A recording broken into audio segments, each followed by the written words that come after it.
ஓம் சக்தி. சென்னையை சேர்ந்த நீதிபதி ஒருத்தருங்க, அவர் அம்மா முன்னால் போய் உட்காந்தார். அம்மா என்ன பண்ணாங்கன்னா, ஒரு வேப்பிலை கிள்ளி அவங்க முன்னால் போட்டாங்க. அது ஒரு கட்டெரும்பா மாறிச்சு. உயிருள்ள கட்டெரும்பா இல்லைங்க, செத்து போன கட்டெரும்பு. அம்மா சொன்னாங்க, அந்த கட்டெரும்பு எடுத்து கையில் வையின்னு சொன்னாங்க. இவரே எடுத்து வச்சுக்கிட்டாருங்க. எடுத்து வச்ச பின்னால் அம்மாவுடைய பார்வையால் அவருக்கு மறுபடியும் உயிர் வந்ததுங்க. இப்படி ஒரு சித்தாடல் பண்ணிட்டு அம்மா சொன்னாங்க, இந்த மாதிரி உன் வாழ்க்கை செத்து போன மாதிரி உப்புச்சப்பு இல்லாமல் இருக்குது, இதை நான் உயிருள்ளதான் மாட்டி தருகிறேன் அப்படின்னு சொன்னாங்க.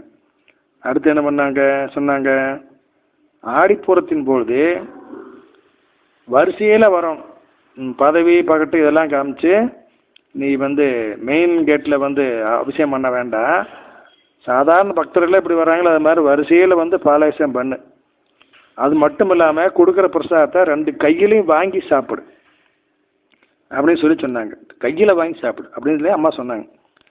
உனக்கு தலைமை நீதிபதி பதவி கிடைக்கும் அப்படின்னு சொல்லி சொன்னாங்க. இந்த மாதிரி செஞ்சா அதே மாதிரி அவர் செஞ்சாருங்க, தலைமை நீதிபதி ஆனாருங்க சக்திகளை.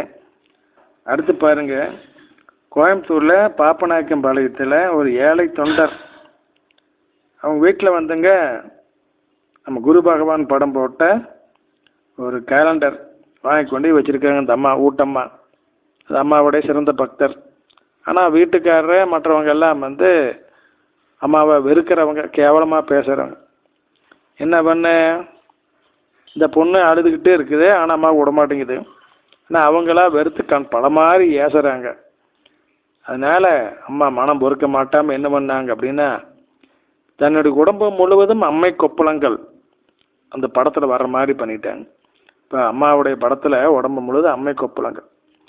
அதை பார்த்த உடனே அந்த குடும்பத்தால் பரிதவித்து போய் பயந்து எல்லாம் அம்மாவை கும்பிட ஆரம்பித்தாங்க. அம்மாவுடைய பக்தெல்லாம் மாறினாங்க. எப்படி பாருங்க அம்மாவில் செய்கிறாங்க. ஓம் சக்தி.